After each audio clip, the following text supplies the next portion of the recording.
Hai, Assalamualaikum dan selamat sejahtera. Jadi hari ini cikgu akan terangkan berkaitan tajuk dokumen perniagaan yang perlu disimpan. Okay, baik, kita akan tengok apakah dokumen yang perlu disimpan. Dokumen yang perlu disimpan di sini ada 5 dokumen, iaitu yang pertama ialah rekod transaksi bank. Okey.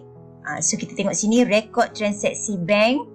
Okey. Di mana ia ialah penyata bank, iaitu penyata bulanan.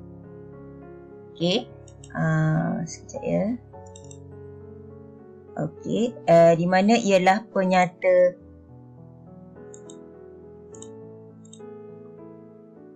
penyata bulanan, iaitu pihak bank kepada pemegang akaun semasa, iaitu semua urus niaga yang dibuat adalah melalui bank.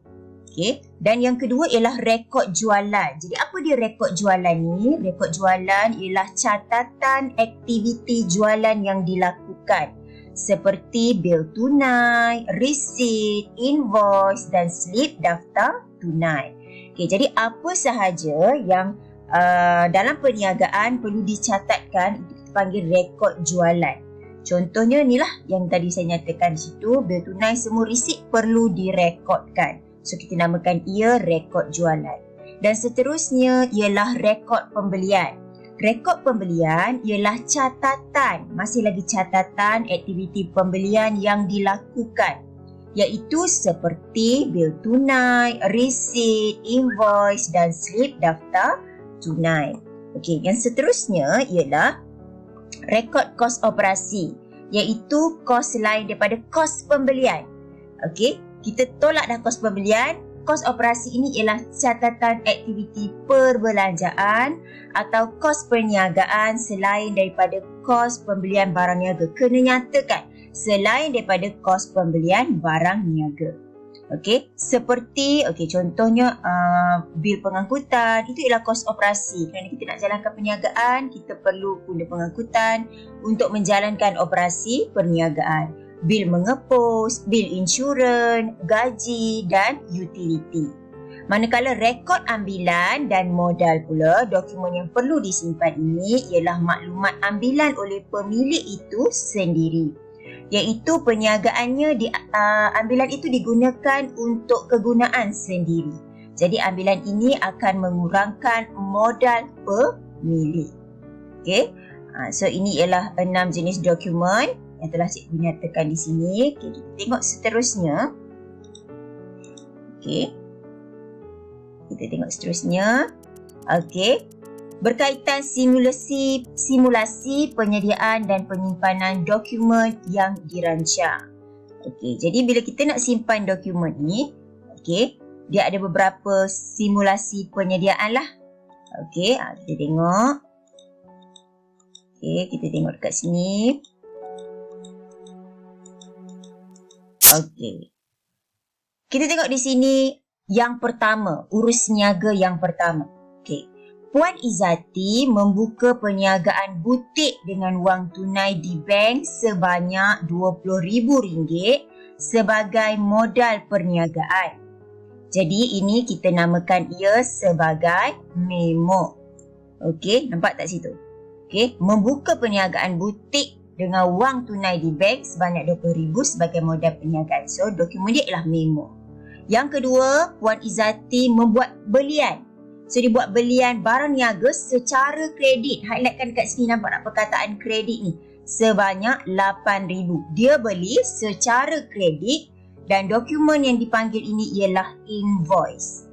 Okey. Dan seterusnya yang ketiga, Puan Izzati membeli beberapa alat tulis untuk kegunaan pejabatnya sebagai sebanyak RM60 secara tunai.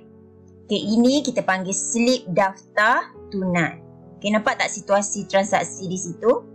Okey, yang keempat, Puan Izzati membuat jualan barang niaga, dijual barang niaga sebanyak RM15,000 secara kredit. Jual secara kredit. Okey, kita panggil invoice juga. Okey, tadi beli secara kredit pun invoice juga. Nampak tak situ? Apa saja belian, jualan secara kredit adalah invoice. Okey. Kemudian Puan Izzati membeli barang niaga secara tunai sebanyak RM1,740, kita panggil bil tunai. Bila kita dah beli satu barang niaga, dokumen yang terlibat ialah bil tunai. Kemudian yang keenam, pelanggan Puan Izzati menjelaskan hutangnya sebanyak RM10,000. Okey, jadi dia dah bayar hutang kat kita, sebagai bukti kita bagi risik rasmi pada dia. Okey. Dan yang ketujuh, Puan Izzati membayar bil telefon perniagaannya sebanyak RM500. Jadi ini kita panggil dokumen bil telefon. Yang ke-8, Puan Izzati membuat bayaran gaji kepada pekerjanya iaitu Cik Husna sebanyak RM900. Yang ini kita panggil voucher pembayaran. Gaji ni mestilah voucher pembayaran. Okey. Yang ke-9, Puan Izzati menjelaskan hutangnya dengan pembekal sebanyak RM8,900. Nampak tak? Dia jelaskan hutang sebanyak RM8,900. Dokumen yang dia perlukan ialah risik rasmi daripada yang orang yang dia dah bayar hutang tadi.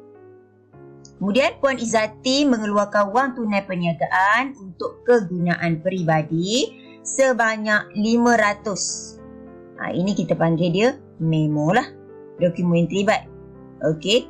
Dan Puan Izzati menjelaskan sewa kedai sebanyak RM1,000 secara tunai. Voucher pembayaran. Apa sahaja yang telah kita buat pembayaran ke atas sesuatu secara tunai, kita akan panggil dia voucher pembayaran. Okey. So, setakat itu sahaja. Okey, penerangan kali ini berkaitan dengan dokumen penyimpanan perniagaan dan simulasi penyediaan dokumen perniagaan yang dirancang.